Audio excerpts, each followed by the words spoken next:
it's Christine. So today I'll be talking about the movie The Gray Man. And The Gray Man is directed by the Russell brothers, who is very famous for their Marvel movies like The Avengers and Captain America. And the movie also stars Ryan Gosling, Captain America, and Ana de Armas.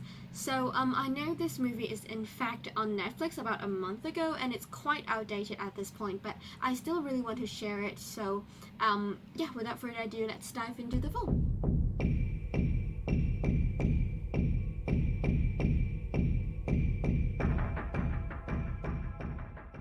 Okay, so a very brief explanation of the plot here. So our protagonist is called Six, and he's played by Ryan Gosling, and he's originally in jail because I think he wants to murder his father. I don't remember. But one day he is recruited by Fitzroy, who promised him that he could be out of jail and be free if he agrees to work for the CIA as the Gray Man, meaning he has to be an agent and has to do whatever the organization tells him to do for the rest of his life. And one day, while Six was kind of like working on an operation, he's assigned to kill a man, and you know, just after lots and lots of gunshots and fightings and explosions and stuff like that, Six realized that the man that he's assigned to kill is in fact one of the Gray Man, meaning the organization is in fact asking Six to kill one of his own. So of course Six, as the good old protagonist, he will have to figure out what is going on with the organization he's in while being pursued by the CIA at the same time. I suddenly feel like no action film in the world is ever complete without the protagonist being pursued by a very strong organization. Taken, John Wick, Jason Bourne, 007 occasionally. Yeah, that's just the case. And of course, as the protagonist, Six will have companion, which is Ana de Armas in this case, and the person who is hunting down Six on behalf of the CIA this time will be Lloyd, who is played by Captain America. And Captain America also captured Fitzroy and Fitzroy's niece, Claire, and so what Six has to do is to rescue Fitzroy and rescue Claire and figure out what's going on with the organization and don't get killed by the organization. Okay, so just a very brief plot review of the movie. I'm gonna be honest here, the film is just very, very, very typical. Like, I'm not even gonna lie, because for example, those very brutal and terrifying torture scenes, we've seen those in Mission Impossible. And those car chases scenes and catchphrases and stuff, and we have seen those in James Bond. And even those crazy explosion scenes, we've seen those in Captain America. So I won't say that this film is actually very surprising. Like, it's just very typical. It just follows that action movie flow. It has all the components we want. Like, it's just those stuff that we often see in other films, especially for the fight scenes. There's just one scene when Six is trying to save Claire, so that he kind of has to fight with a person that broke into Claire's house. However, at the same time, Claire is playing some very joyful music at the background. So then the entire scene that we see is basically a very joyful music being played at the background, while Six is very brutally killing the man. However, we have seen these shots, okay? These shots are very, very similar, I think, with John Wick.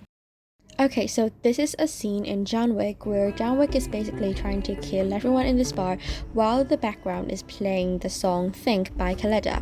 So I don't think it's actually hard to spot the similarities between this scene and the scene previously shown in The Gray Man. However, the use of a joyful music is not the only thing that John Wick and The Gray Man have in common. If you remember, the first fight scene that we are shown in this movie actually stresses a lot on the color red and also highlights the violence behind the fight scenes. But let's be honest here, John Wick also demonstrates the violence behind the actions, and it also highlights the color, it's just that the color is blue. I think that John Wick actually highlights the violence and brutalness behind their actions even better than The Gray Man. So I really do think that the fight scenes in The Gray Man are quite cliche. Now we're done with the plot, we're going to go on to the actors. I think Ryan Gosling is fine. Like, I mean, he's just another protagonist in action movies like Tom Cruise or Daniel Craig or something, so there really isn't much for that. To complain about something, which is Captain America in the movie. Like, I know a lot of people really like his performance, however, from my point of view, perhaps it's because I've been watching too much Marvel movies and I've been too used to Captain America being Captain America. I really found his character as an arrogant and condescending villain very too dramatic and very not convincing. Or maybe it's just because his character is too plain and simple, but still I don't really like his performance. And perhaps Chris Evans just doesn't really suit this kind of villainous role. And for Ana de Armas, first of all, I have to say, just like everyone else, I fall in love with Ana de Armas in No Time to Die because I think that with that limited amount of screen time, Ana de Armas actually showed how attractive and strong she is, and that character in No Time to Die, played by Ana de Armas, is actually very memorable. However, in this film, perhaps it's because her character is once again just too plain and simple. Her character doesn't even have a backstory. We only know that she is a female spy. Full stop.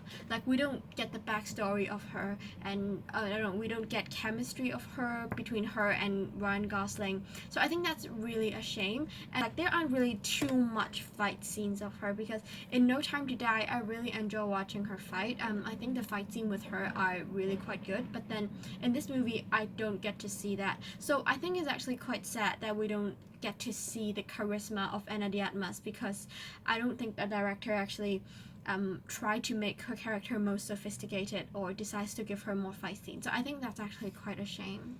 Okay, so now we're done with the actor and actresses. I would like to talk a little bit about the use of camera in the movie.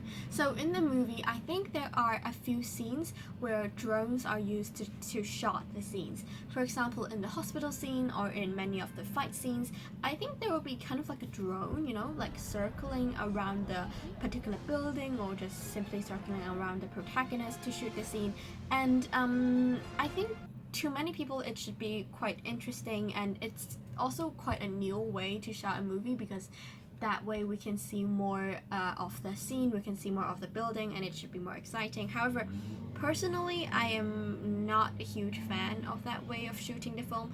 I think if drones are used, I will think that I am in a theme park more than I'm watching a movie, because if the camera just swing around the building like that, it's almost like I'm playing Harry Potter in the USD.